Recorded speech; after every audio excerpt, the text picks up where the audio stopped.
tratado de resumir la historia en breves compendios en el que explican sin muchos detalles los principales acontecimientos que han marcado la historia del mundo. Y la idea es ayudarnos a entender en pocas palabras, en libros de 250 páginas, cómo nosotros hemos llegado hasta aquí. Es como un cuadro pintado con pinceladas muy generales que nos permitan ver la historia de la raza humana como un todo, desde su origen, obviamente, hasta los días del historiador que escribe el compendio. Bueno, lo que nosotros encontramos en el Salmo 2, que vamos a estudiar en esta mañana, es algo así como un compendio teológico de la historia del mundo. En apenas 12 versículos, el salmista nos explica por inspiración divina por qué el mundo está como está. Y yo me adelanto a decir, mis hermanos, que este no es un cuadro agradable, pero la intención detrás del Salmo es que nosotros podamos contemplar el panorama más completo para que desechemos la necedad y vivamos en sabiduría. Este salmo es como una especie de obra en 4 actos. Hay 4 escenas aquí que giran en torno al antagonismo de los hombres con respecto a Cristo y la respuesta de Dios a ese antagonismo, a esa rebelión del hombre contra Dios. La primera escena la encontramos en los versículos 1 al 3 y es una escena que hemos titulado Una absurda conspiración. Versículo 1. ¿Por qué se sublevan las naciones y los pueblos traman cosas vanas? Se levantan los reyes de la tierra y los gobernantes traman unidos contra el Señor y contra su ungido, diciendo: rompamos sus cadenas y echemos de nosotros sus cuerdas. David nos está describiendo aquí como un enorme campo de batalla donde están aglutinados en un ejército gigantesco todas las naciones de la tierra luchando contra un enemigo común. La palabra que se traduce como sublevarse o amotinarse da la idea de un tumulto lleno de ruido, lleno de furia, pero al mismo tiempo planificado. Por eso algunas versiones la traducen como conspirar. Se trata de algo premeditado, algo en el que todos los rebeldes están enérgica y personalmente involucrados. Allí no hay ningún soldado en calidad de mercenario. Ninguno fue arrastrado al campo de batalla por ignorancia. No, todos los conspiradores tomaron la decisión de estar ahí. Se trata de algo intencional. Por eso es que en el versículo 1, en la mitad, habla de una trama. Se dan cuenta, los pueblos traman cosas vanas. Y dice en el versículo 2, se levantan los reyes de la tierra y los gobernantes traman unidos. Este es el mismo verbo que se traduce como meditar en el versículo 2 del Salmo 1. ¿Recuerdan? En la ley de Jehová está su delicia, y en su ley medita de día y de noche. Bueno, así como el justo medita con deleite en las escrituras, los incrédulos maquinan en sus corazones cómo frenar el avance del reino de Dios en el mundo. Y aunque en muchos otros aspectos este es un mundo muy fragmentado, este es un mundo muy dividido, en lo que respecta a este conflicto, todos están perfectamente unificados contra el Señor y contra su ungido. Hay una unidad de pensamiento aquí. Todos buscan lo mismo: destronar a Dios y acabar con su ungido. Esta palabra ungido es la palabra hebrea Mesías, que en griego se traduce como Cristo. Es ungido, Mesías, Cristo es lo mismo. En el Antiguo Testamento los reyes y los sacerdotes eran colocados en el oficio ungiéndolos con aceite. Así que la frase el ungido de Dios se refiere a aquel que representa a Dios en cualquiera de estos dos oficios, reyes y sacerdotes. Ahora, el ungido del que se habla en el Salmo 2 es uno muy especial.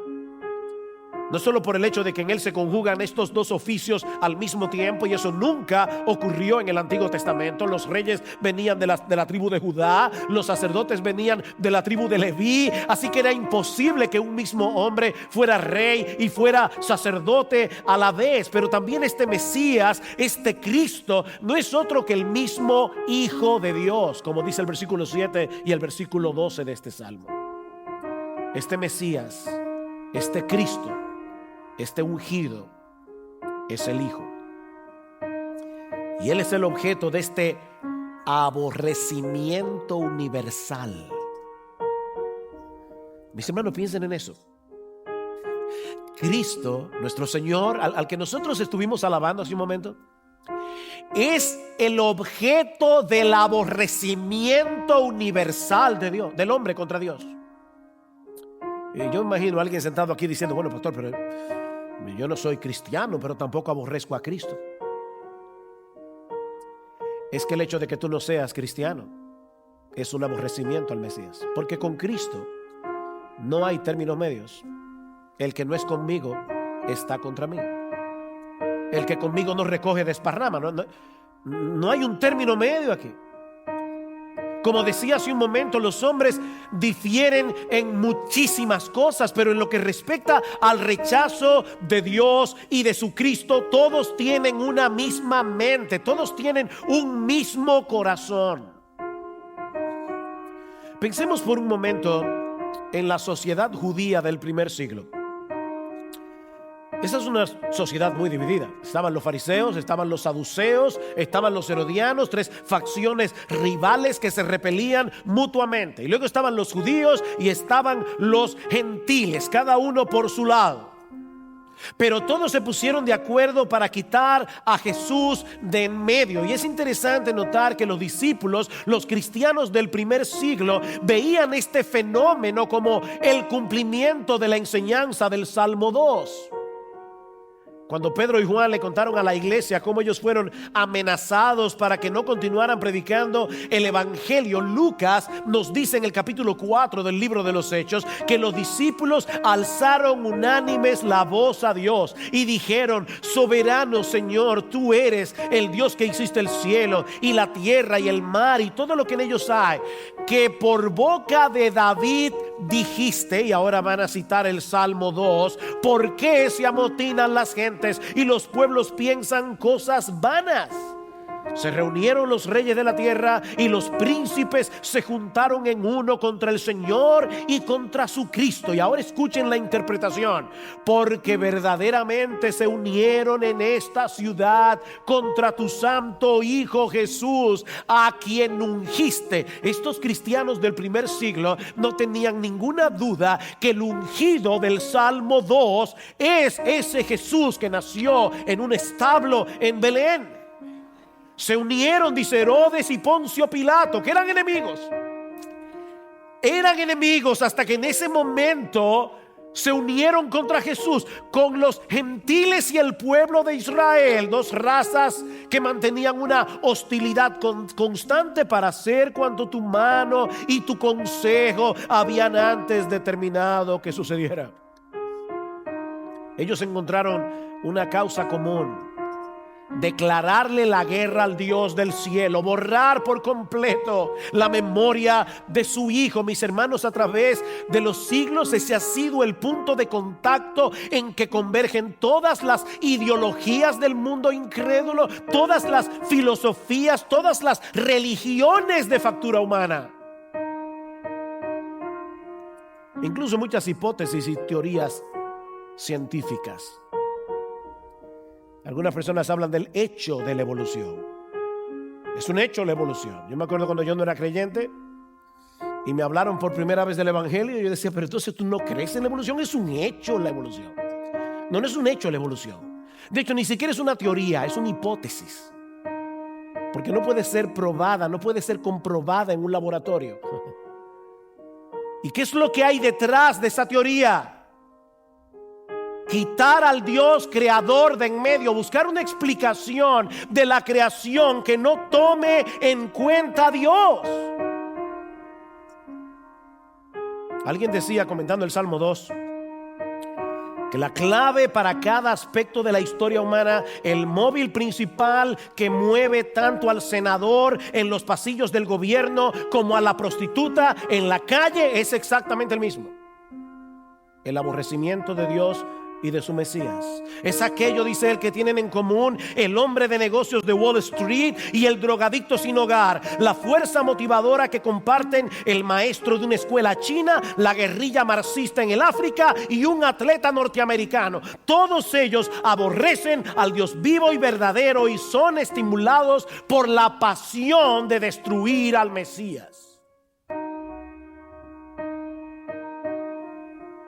Eso va desde una serie de Netflix que exalta la homosexualidad hasta el cabildeo de grupos feministas promoviendo la ideología de género en el Congreso, o la presión de organismos internacionales para que se despenalice el aborto. Mis hermanos, hay una agenda diabólica detrás de todo esto, una agenda diabólica que se opone al Dios de la Biblia. Y digo al Dios de la Biblia porque el problema de muchos de estos grupos no es con la religión en general, no, es con el cristianismo en particular. No es contra la religión. La rebelión no es contra una idea abstracta de Dios. Ellos no tienen problema con la fuerza de Star Wars. No, ellos tienen problemas con el Dios que se revela en las Escrituras. Ellos tienen problemas con el Dios que se revela en la persona de su Hijo, nuestro Señor Jesucristo. Ese es el problema. No es contra la idea que tú tengas de Dios. No, es con el Dios que se revela aquí. Esta semana me llegaron 2 advertencias por medio de un grupo de WhatsApp. La primera contra una película de dibujos animados que están dando actualmente en nuestros cines, de Queen's Corgi, o el rey, el perro real Corgi. Aparecen escenas de sexo, drogas, homosexualidad, asesinatos en una película de dibujos animados. Y la otra nota fue sobre un espectáculo infantil que se presentó esta semana en nuestro país, de títeres para niños de 1 a 6 años, en el que aparecen 2 niños del mismo sexo enamorados entre sí. Y uno se pregunta, ¿cuál es el afán? ¿Cuál es el afán de sexualizar a nuestros niños a temprana edad y convencerlos de que esas aberraciones son normales? ¿Cuál es el punto?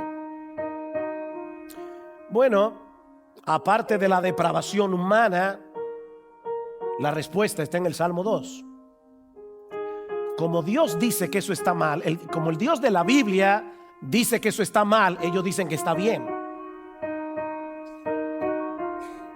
Hay de los que a lo bueno llaman malo y a lo malo llaman bueno. De ahí la expresión de asombro con que David abre este salmo. ¿Por qué? ¿Por qué se sublevan las naciones? Y por supuesto, mis hermanos, él no está esperando que alguien le responda a la pregunta. Es una exclamación de asombro, es una exclamación de indignación. ¿Por qué?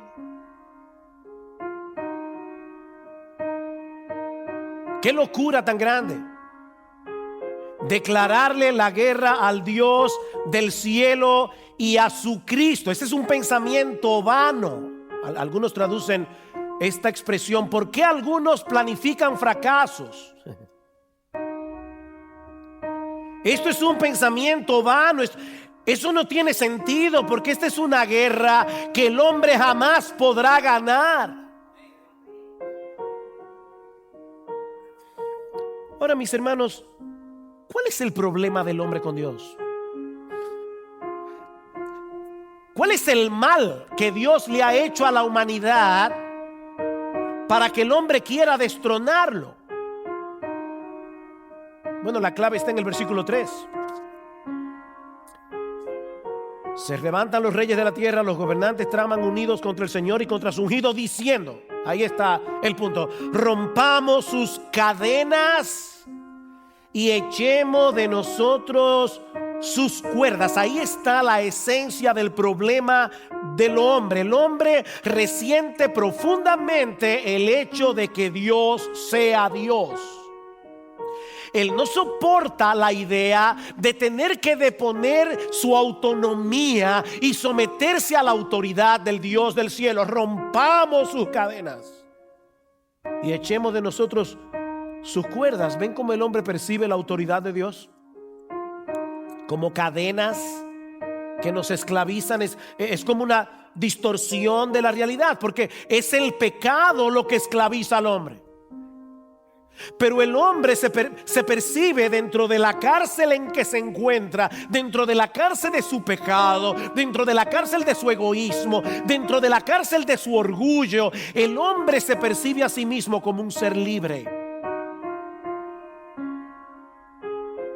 No se trata de un problema intelectual, es un problema moral. Un problema moral que distorsiona el entendimiento. Si Dios fuera un abuelito consentidor, nadie querría destronarlo. El problema de la humanidad es contra ese Dios que no ha claudicado a su derecho de ser Dios. Ese Dios que demanda obediencia de sus criaturas. Hay una parábola en el capítulo 19 del libro de Lucas, del Evangelio de Lucas, en el que el Señor Jesucristo ilustra este problema con la historia de un hombre noble que se fue a un país lejano para recibir un reino y volver, pero sus conciudadanos le aborrecían y le enviaron una embajada diciendo: no queremos que este reine sobre nosotros. ¿Ven el punto? No queremos eso. No queremos un rey. Queremos un abuelito, queremos a Santa Claus, pero no queremos un rey. Cada ser humano viene de fábrica con el impulso y el anhelo de ser su propio Dios. Ahora, como esto no puede ser posible mientras el trono del universo siga ocupado por el Dios vivo y verdadero, la única alternativa es matar a Dios.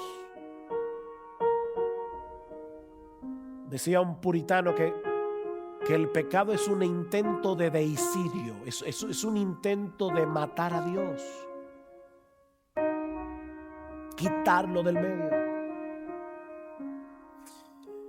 Ahora, si tú eres creyente, déjame decirte algo antes de pasar a mi próximo punto. Por favor, mi hermano, no olvides que antes de que Dios te alcanzara con su gracia, tú eras parte de esa conspiración. No olvides eso. Tú también estabas del otro lado de la verja. Porque es muy fácil hoy leer los periódicos y decir: pero qué barbaridad. Y es una barbaridad. Debemos reaccionar con indignación. Pero indígnate también de tu propio pecado. No olvides eso. Pablo dice en Efesios capítulo 2 versículo 1 en adelante: y Él os dio vida a vosotros cuando estabais muertos en vuestros delitos y pecados. Él nos dio vida cuando estábamos muertos en nuestros delitos y pecados, en los cuales anduvisteis en otro tiempo siguiendo la corriente de este mundo, conforme al príncipe de la potestad del aire. Y éramos, dice Pablo, éramos todos nosotros por naturaleza hijos de ira, lo mismo que los demás. Así que ni por un momento se te ocurra mirar a estos paganos que conspiran contra Dios y contra su Hijo con un espíritu de superioridad. Deberíamos más bien experimentar un profundo sentido de gratitud y un profundo sentido de humillación. Sobre todo al considerar el hecho de que aún siendo cristianos, mis hermanos, muchas veces nosotros también reaccionamos en una forma pecaminosa ante la providencia de Dios cuando lo que Él decreta para nuestra vida no nos gusta, ¿o no es así?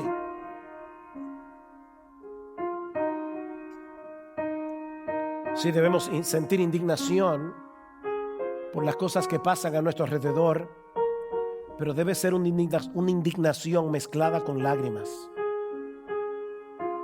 Uno de los capítulos más duros de los evangelios es Mateo 23, donde Cristo pronunció las palabras más duras que nosotros leemos en todos los evangelios contra los fariseos. Ay de vosotros, escribas y fariseos hipócritas. Cristo les llamó generación de víboras, les llamó sepulcros blanqueados. Pero ¿saben cómo termina ese capítulo? Jesús llorando sobre Jerusalén.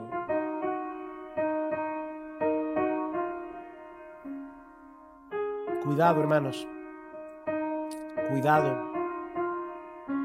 El pecado todavía mora en nosotros y tenemos que seguir luchando con esa necedad que gracias a la gracia no nos domina, como sí domina al mundo incrédulo. ¿Y cómo reacciona Dios ante esta conspiración universal? ¿Acaso hay alarma en el cielo por este amotinamiento? Esta es la segunda escena que tenemos en los versículos 4 al 6 y que hemos titulado La temible risa de Dios. La temible risa de Dios. Versículo 4. El que se sienta como rey en los cielos se ríe. El Señor se burla de ellos. Luego les hablará en su ira y en su furor los aterrará diciendo: pero yo mismo he consagrado a mi rey sobre Sión, mi santo monte. En la primera escena veíamos un tumulto de miles y miles de personas agitando sus brazos y gritando consignas contra el Dios del cielo. En la segunda vemos a este mismo Dios sentado en su trono sin el menor grado de agitación, sin el menor grado de turbación. Él está al tanto de lo que está sucediendo en la tierra. Él conoce los cabildeos en las Naciones Unidas.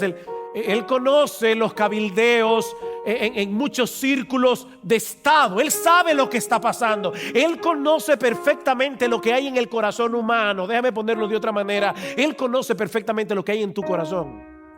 Él lo sabe. Él sabe que en lo más íntimo de su ser los hombres quisieran darle un golpe de estado para no tener que reconocer su autoridad, pero eso no provoca la menor señal de pánico en el cielo. Se trata de una conspiración tan absurda que lo único que provoca es la risa de Dios. Y obviamente esta no es una risa de deleite y de placer. A Dios no le hace ninguna gracia que sus criaturas se rebelen contra Él. Pero desde la perspectiva del cielo, esta rebeldía es completamente ridícula. Es una verdadera locura. Imagínense a Donald Trump en la sala oval recibiendo la noticia de que un grupo de indígenas del Amazonas se dirigen a la Casa Blanca armados de pies a cabeza con flechas y lanzas para matar a Trump. Y eso es tan ridículo que da risa. Solo que en el caso de Dios esta risa es un mal presagio, porque esta risa de Dios es el preámbulo de su ira. Versículo 5. Luego les hablará en su ira y en su furor los aterrará, diciendo: yo mismo he consagrado a mi rey sobre Sión, mi santo monte. Sí, el Dios de la Biblia, mi amigo, que nos visitas en esta mañana, es un Dios que se aira contra el pecado. Es un Dios de amor y es un Dios de ira. Porque esta ira de Dios no es una rabia ciega e incontrolada. Es la justa indignación de Dios contra el pecado de sus criaturas. Es la justa indignación de Dios contra el castigo, contra la consecuencia, de ese pecado y el castigo que ese pecado merece. Muchas personas malinterpretan la paciencia de Dios pensando que pueden tomar a juego su santidad y su justicia. ¿Recuerdan aquel hombre que que interrumpió a un predicador y de repente le dice a la multitud: yo voy a demostrar ahora mismo que no existe Dios.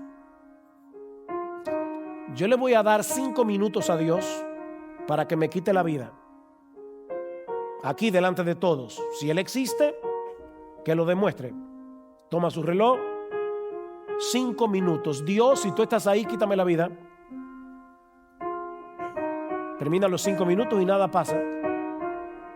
¿Ustedes se dan cuenta? No existe Dios. El predicador muy sabiamente le dijo: ¿y tú crees que tú puedes agotar la paciencia de Dios en 5 minutos?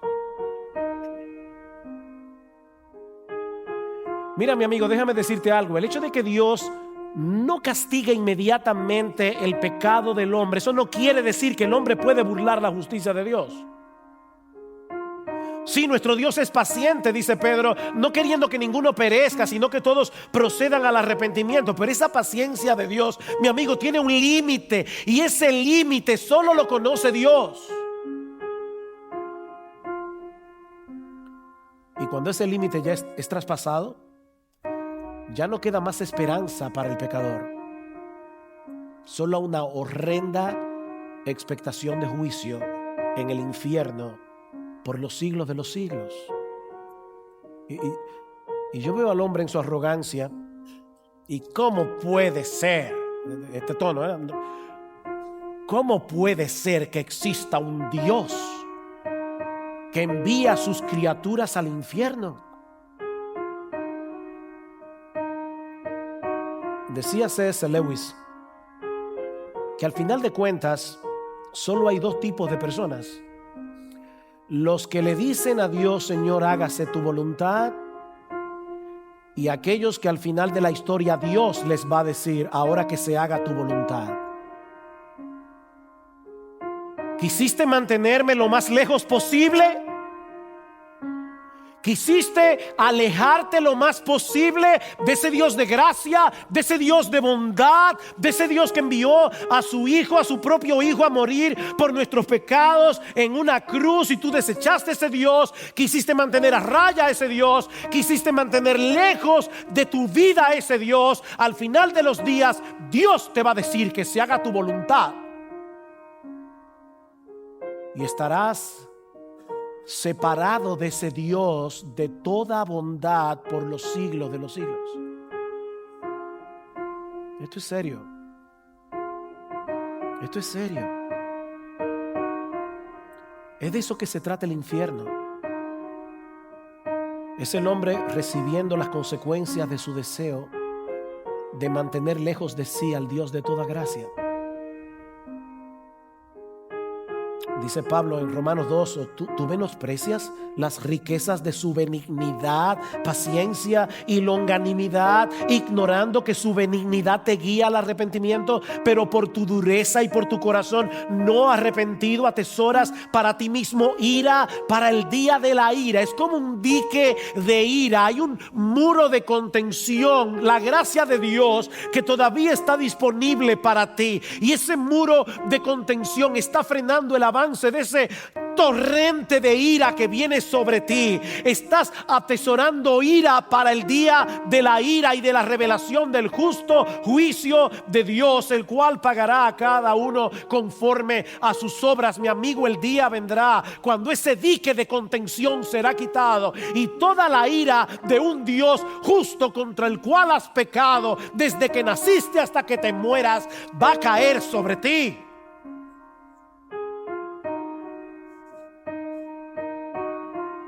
Esto es serio.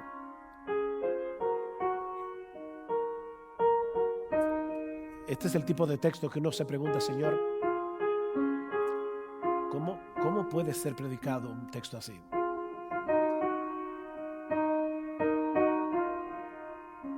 Mira, mi amigo, Dios es Dios,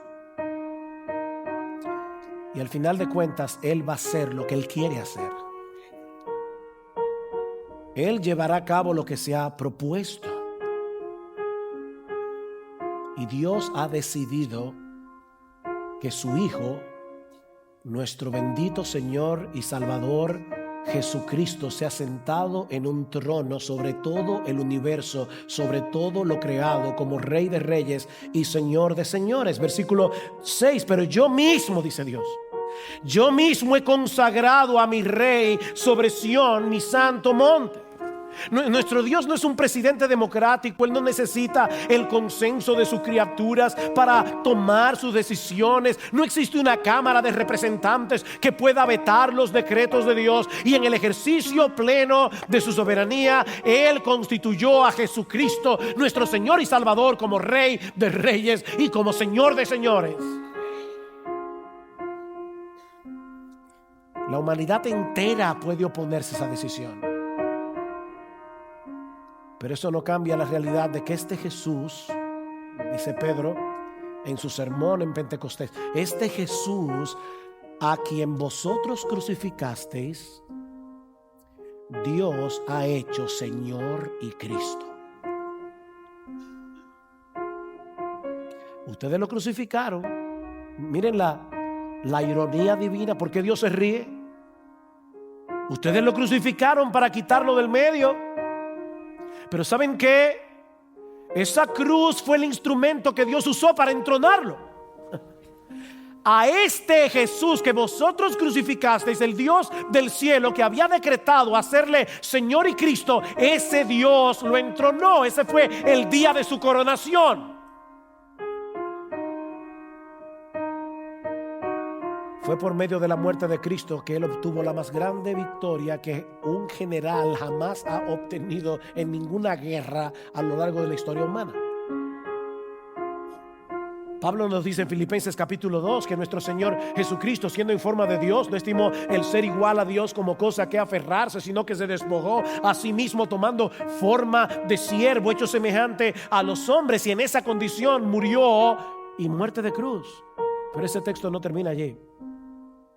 Pablo dice: por lo cual Dios también lo exaltó hasta lo sumo y le dio un nombre que es sobre todo nombre, para que en el nombre de Jesús se doble toda rodilla de los que están en los cielos y en la tierra y debajo de la tierra, y toda lengua confiese que Jesucristo es el Señor, para gloria de Dios Padre.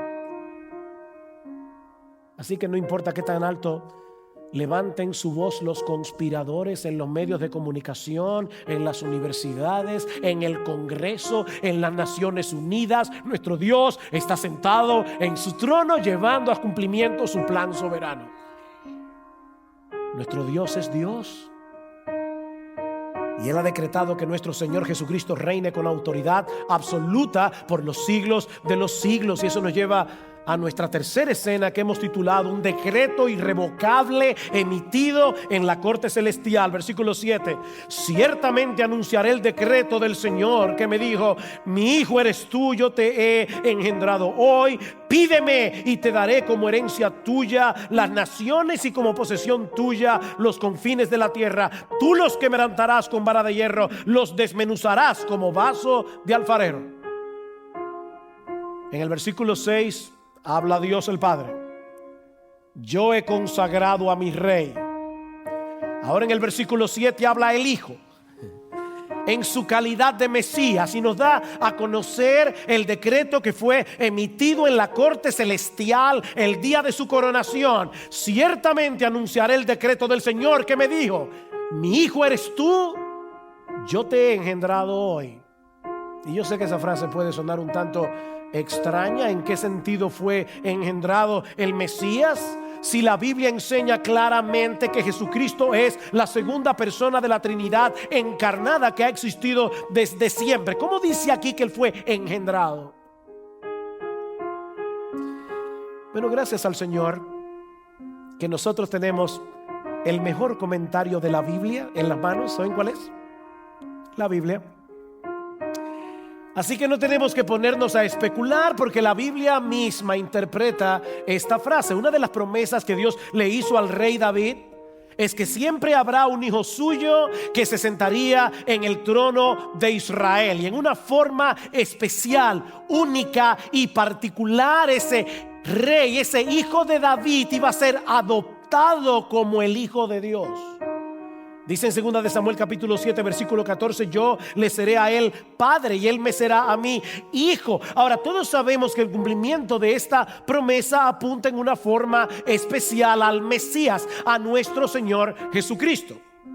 Y aunque Él es el Hijo eterno de Dios, como el Mesías, como el Dios encarnado, descendiente de David como hombre, Él fue colocado en esa posición luego de su resurrección.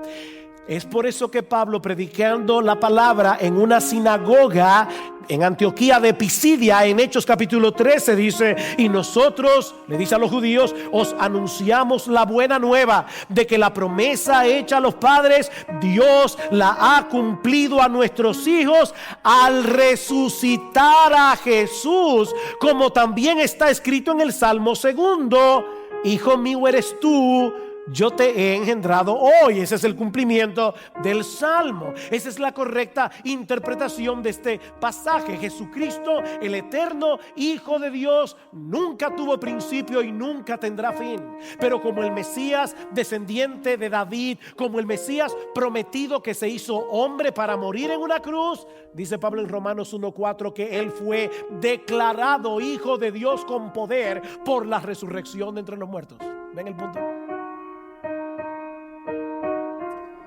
Y es precisamente en su calidad de Mesías que Dios le promete, en su calidad de Mesías resucitado, que Dios le promete en el versículo 8: pídeme y te daré por herencia a las naciones, como herencia tuya, como posesión tuya, los confines de la tierra.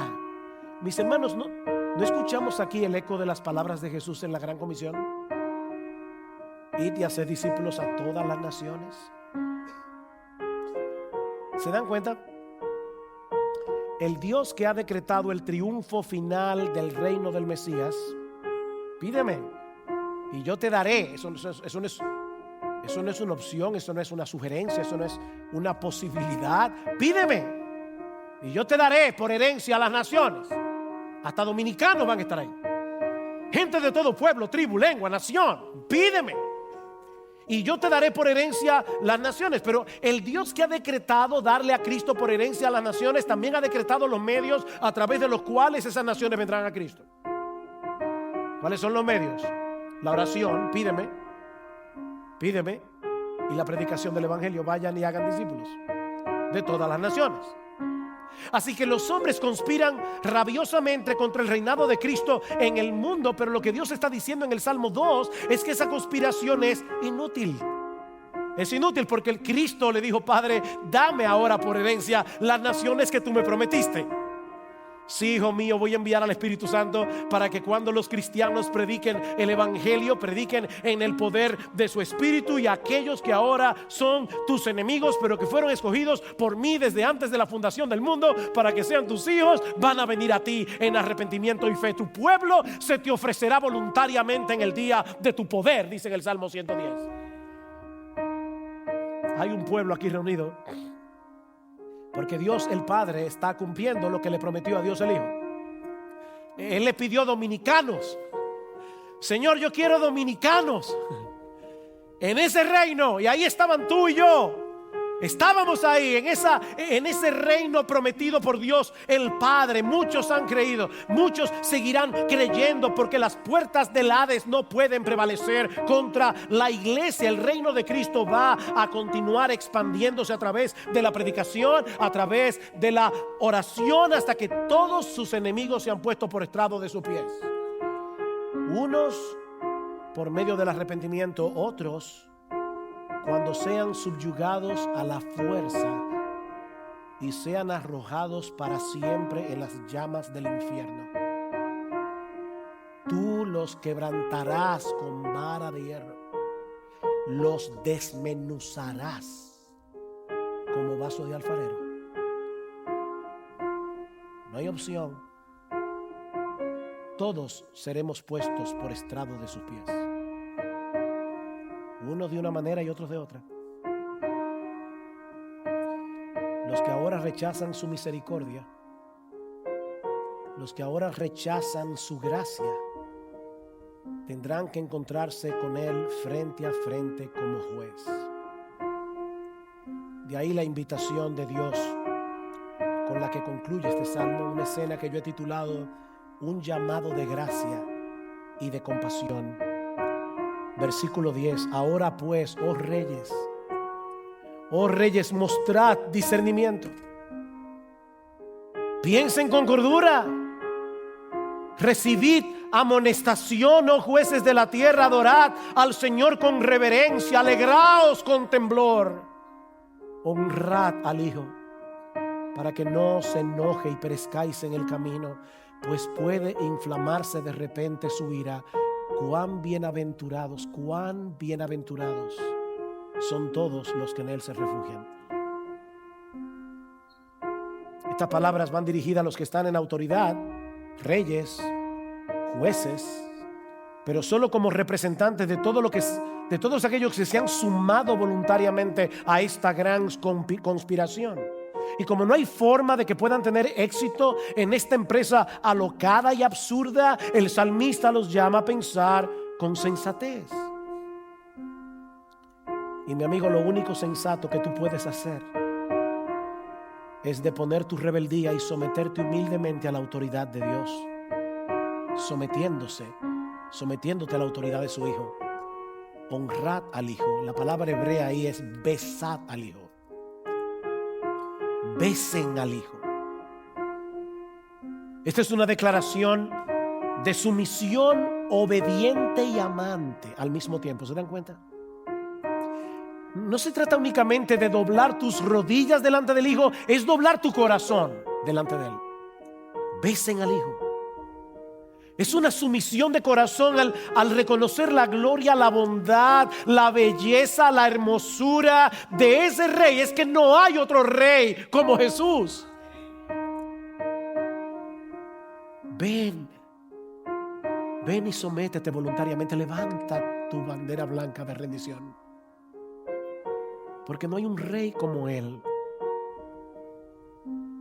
Es por eso que el salmista concluye con una bienaventuranza para todos los que se refugian en el Hijo. ¿Se dieron cuenta cuán bienaventurados son los que en Él se refugian? Dice un comentarista: lo que el temor y el orgullo interpretan como esclavitud, versículo 3, rompamos sus cadenas, en realidad es seguridad y felicidad. No se trata de buscar protección contra Cristo, sino en Cristo. Bienaventurados los que en Él se refugian. Cuando John Patton, el misionero, fue a las Nuevas Hébridas para predicar el evangelio a tribus salvajes, tribus de caníbales, de los cuales muchos se convirtieron a Cristo, y todavía en el día de hoy los frutos de la obra de Patton en el siglo XIX sigue vigente allí. Él trató de traducir la Biblia al idioma de estos salvajes y no sabía cómo traducir la palabra fe. Y la palabra que encontró en su mente cuando vio a uno de los indígenas sentado tranquilamente con todo su peso sobre la silla, la palabra que encontró fue precisamente esa: deja caer tu peso, reclínate, descansa completamente. Descansa el peso de tu alma en la persona y en la obra de Cristo. Refúgiate en Él. Mi amigo, aunque no lo perciba de esa manera, tú estás en guerra contra el Dios del cielo si tú no te has sometido voluntariamente a la autoridad de su Hijo. Tú estás en guerra y no tienes ninguna posibilidad de salir airoso en esta contienda. Él es el Todopoderoso. Él es aquel a quien nadie puede detener su mano. Él es aquel a quien nadie puede llamarlo a cuentas. Y Él ha decretado que toda rodilla, la tuya incluida, toda rodilla se doblará y toda lengua confesará que Jesucristo es el Señor. Unos antes de entrar en la gloria y otros antes de ser arrojados para siempre en las llamas del infierno. No hay otra opción. Mi amigo, no hay purgatorio. Solo hay cielo y hay infierno. Pero Él te está dando hoy la oportunidad de venir en amante sumisión cuando todavía su gracia sigue disponible para ti. No hay otro refugio, no hay otro refugio al que tú puedas acogerte, porque no hay otro nombre bajo el cielo dado a los hombres en el cual podamos ser salvos, solamente en el nombre de Jesús. No hay otro nombre. Oh, mi amigo, la bienaventuranza de este salmo puede ser tuya hoy, si vienes a Cristo en arrepentimiento y fe. Ven dispuesto a divorciarte de tu vida de pecado, que solo acarrea miseria, perdición, condenación. Divórciate de tu vida de pecado y reconcíliate con Dios, confiando únicamente en Cristo y en su obra redentora. Y hermanos míos, hermanos amados de IBCJ, sigamos predicando el evangelio. No importa qué tan mal se pongan las cosas a nuestro alrededor, Jesucristo sigue siendo la única esperanza de este mundo que perece. Y las puertas del Hades no prevalecerán contra la iglesia. Algún día nosotros veremos esa multitud que nadie puede contar, de gente de todo pueblo, tribu, lengua y nación, alabando al Cordero, a ese Rey que Dios entronó sobre Sión, su santo monte.